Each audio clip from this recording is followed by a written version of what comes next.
All right, hello and welcome back to another wee bit different video. Today's video, we're going to talk about it. Is Kawhi Leonard worth the trouble? What I mean by that is if you guys have no idea, if you've been living under a rock and you have no idea what's been going on with Kawhi Leonard and this whole cap circumvention thing and the Clippers, let me tell you, it's wild. Anyway, there's this question that's been going on in my mind, and that is, what if the Clippers were to be winning? How would this be handled differently? Let's say they won a championship. This would be, in my opinion, a bigger deal than it already is, because it's already a massive deal. And don't get me wrong, do I think the Clippers are guilty?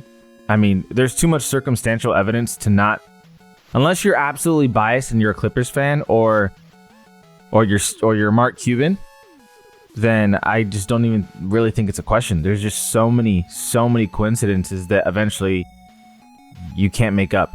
And, you know, Pablo Torre just released something today, you know, talking about it further. But my job for today is, well, is Kawhi Leonard worth the trouble? Let's take a quick look at his Clippers tenure, right? 57 games his first year, 27 points per game. Pretty solid. 52 games the next 2 years, and then he's averaging around 24, 25 points. And then 68 games, 2023, 2024, but he misses the playoffs. Oh, he's really missed a lot of the playoffs, let's be honest. And this doesn't even cover the playoffs, but 23.7. And then he had 37 games this year, but played in the playoffs. He only played one series, 21.5. Started off slow, minutes restriction and whatnot. Picked up gradually as it went. Then here we have Kawhi Leonard, 25 points per game in this entire Nuggets Clipper series that went to 7 games. 7.6 rebounds, 4.7 assists. Really good player. Yes. Worth this? Honestly, I think the question really boils down to who would be worth it. I feel like you'd have to win a chip. Really, I think if this is a Shai Gilgeous-Alexander player and this is happening, winning the chip, then again, I don't even want to condone cheating. I don't want to say cheating is worth it, period. But the reality is, it happened, probably happening with other teams, or maybe there'd be a lot more furious owners. But man, this is bad. But let's take a quick peek. Not even a quick peek. Let's take a long look into what makes Kawhi Leonard so good. Why would the Clippers want to do this to begin with? Why would they want a guy like Kawhi Leonard on their team for that much cheating required? Let's take a dive. All right, Kawhi Leonard, to get to the Clippers, had to leave the Raptors fresh off of a championship win. Obviously, we know the shadiness around Uncle Dennis. If you don't, feel free to look into that. But even when they were talking to the Lakers, he asked for stake in ownership, for private jet and whatnot. Basically stuff that's not allowed. Anyway, let's talk about Kawhi Leonard. Who is he as a player? What's the scouting report? So, for example, this playoff game, Game 2.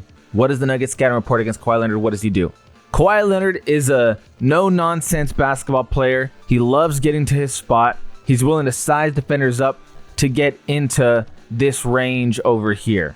So, hopefully you can see my cursor. I'm moving it a lot right now, but this is the range he wants to be in because that is where he's most effective. And he can easily rise up over defenders on him.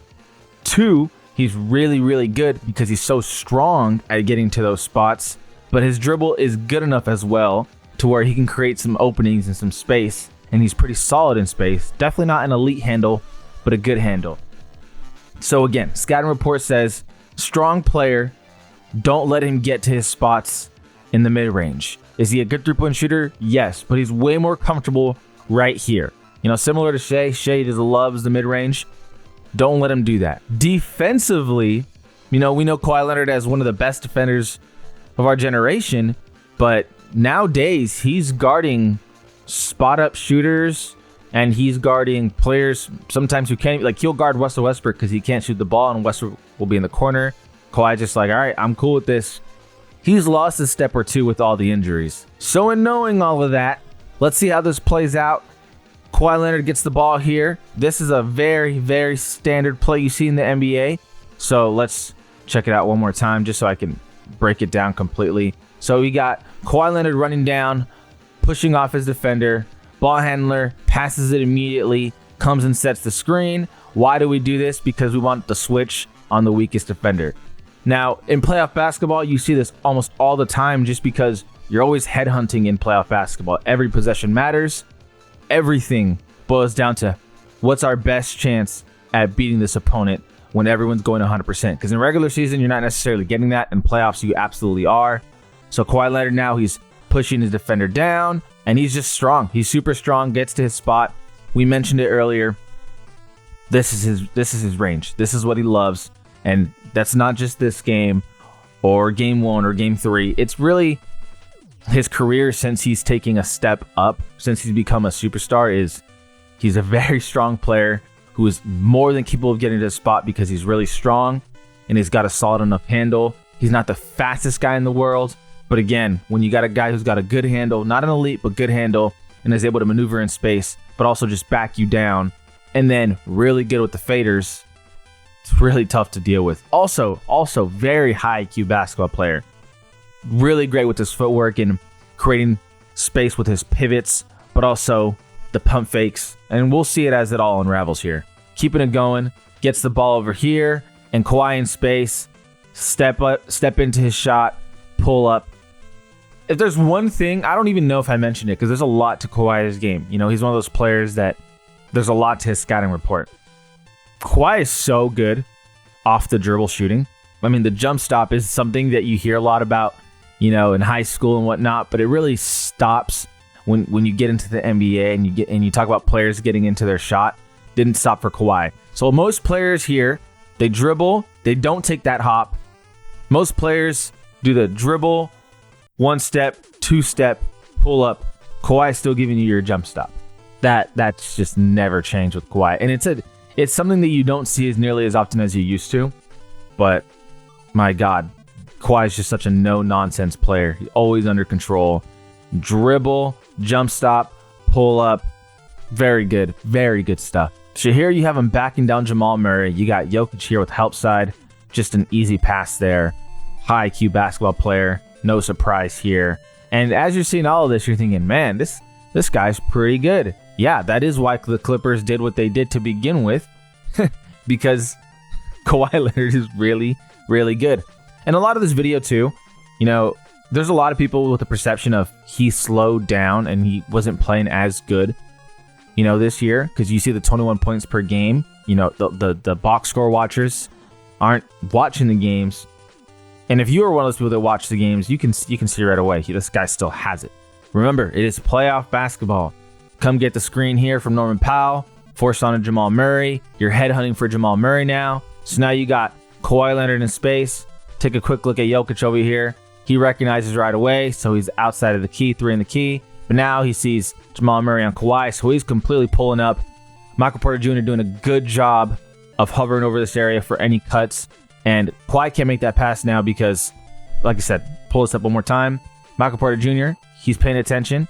As soon as Ben runs across, you can see Michael Porter Jr. just take a step in, but also Nikola Jokic is right here, so can't do anything with that cutter. But Kawhi Leonard, in the meantime, super strong player, getting to his spot. I mean, there's not much Jamal Murray can do. He's actually playing pretty good defense, but we talked about it earlier with his pivot foot and definitely creating space with it. And all he does here, right, so he gets set, dribbles down right here, right there. Watch this right foot.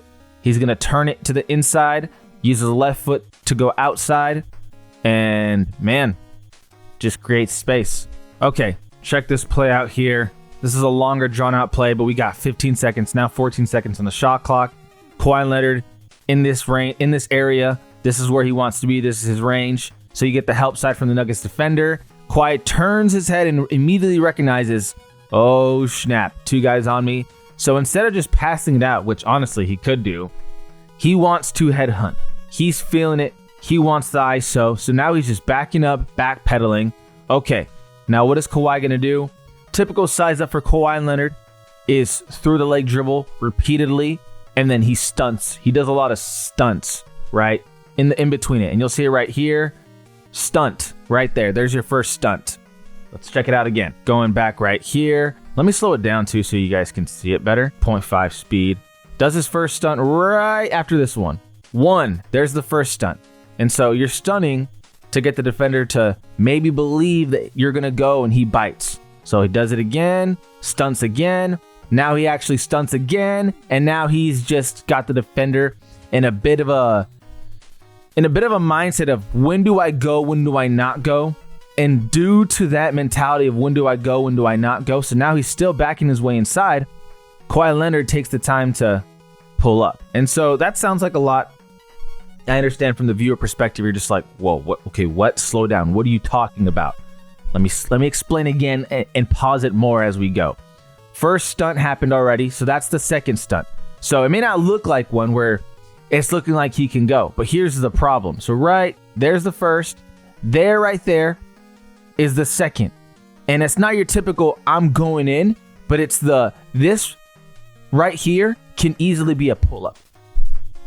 Once his right foot set the way it is, his left foot set the way it is, just drag it back a little, pull up. So it's not the same stunt as in I'm going in, but it's one as in I could easily pull up right here. Backs up again. Now he attacks again, but it's not a complete commit on his end where I'm going. It's a stunt. It's another hesitation. So going again, that's a stunt right there because it looks like he can pull up. Stunt right there because I can immediately drive on you, but it's not a full commit. You know, guys like Giannis just going vertical downhill.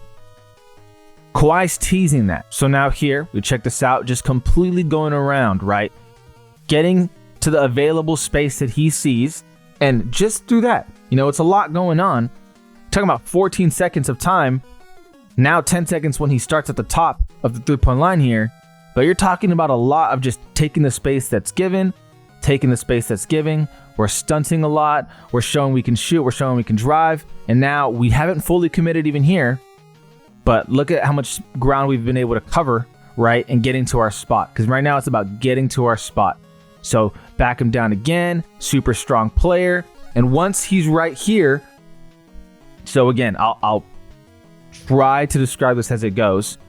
Once we're right here, taking the space that's available, because let's be honest, Kawhi Leonard, all he wants to do is get into this region. And this has been a lot of this game. It's been a lot of his Clippers tenure. Really, it's been a lot of his game period at his best. Once he gets to this spot, ultra efficient. So again, now we're just taking the space that's available. Defender's doing a good job, but you can see Kawhi Leonard right here recognizes right here, this is not enough of a closeout. And once he gathers his feet right here, he knows he's pulling up. Make or miss, Kawhi's done his job of getting to his desired spot right there. Just simple gather, pull up. And again, at this range, Kawhi already did his job. Obviously when I say make or miss, I don't literally mean, if he misses that, then this is all fine and dandy, but it's a good shot at the end of the day because he got to where he wanted to go. He gave himself his best opportunity, and what more can I say? This is phenomenal. We got Kawhi Leonard flaring out right here. So my face was probably covering it, but basically you had Norman Powell just basically get in the way of Aaron Gordon as Kawhi Leonard flares out here. So that forces Jamal Murray on Kawhi Leonard. Kawhi Leonard is simply going to just be cutting down here. Jokic is being lackadaisical. Why is this a problem? Because what are we talking about? Kawhi Leonard in his desired spots. This is a spot, immediately catches, sets the feet, pulls up. Quick, easy. But this is a spot, man. It's definitely on the scouting report as you can't let him be here. Because whether you're contesting or not, he's going to rise over and he's going to pull up. We talked about it earlier with the stunts of Kawhi Leonard and what he's capable of doing. So here is a simple cross. Stunts like he's going. And in this case, Aaron Gordon bites because what has Kawhi been doing? He's been eating all game at the mid-range. And this is a simple step back. But look how he gathers his feet. Not at all discombobulated. Very uncontrolled. Very balanced.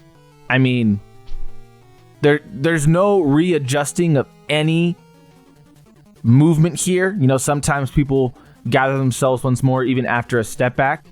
Not at all with Kawhi. It's a simple, once I step back, my feet are fine where they are, and this is a pull-up. listen, I'm not condoning cheating, and I'm not saying the Clippers did the right thing. What I am saying is if you're gonna cheat, it's gonna be for a guy like Kawhi Leonard. You know, the results aren't great.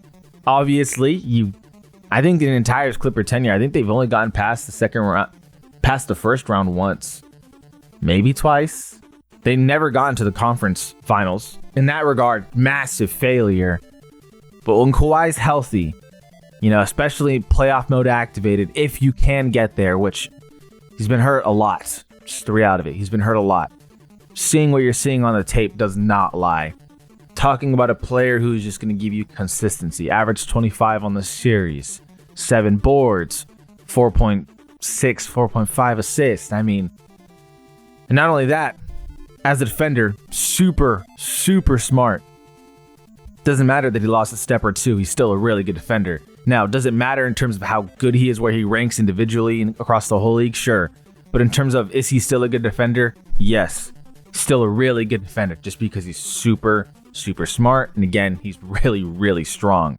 So, one of those things to where, again, the question is, at the start of the video, was it worth it for the Clippers to do what they did?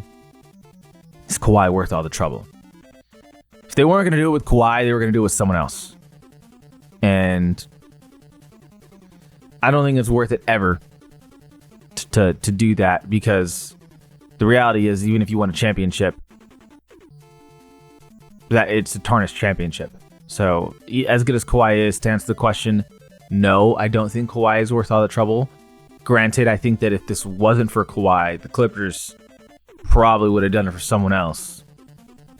Now, am I theorizing? Absolutely. Absolutely. I hope the league brings down the hammer here. But it doesn't change the fact that Kawhi is a fucking baller. Absolute baller. Without question. Film does not lie. Stat watchers, 25 in the series. When you're locked in, you're locked in. Anyway, I greatly appreciate you guys for watching. Feel free to like, subscribe, because along with the help of the channel. As always, this is I've been different. We've been different. And we out.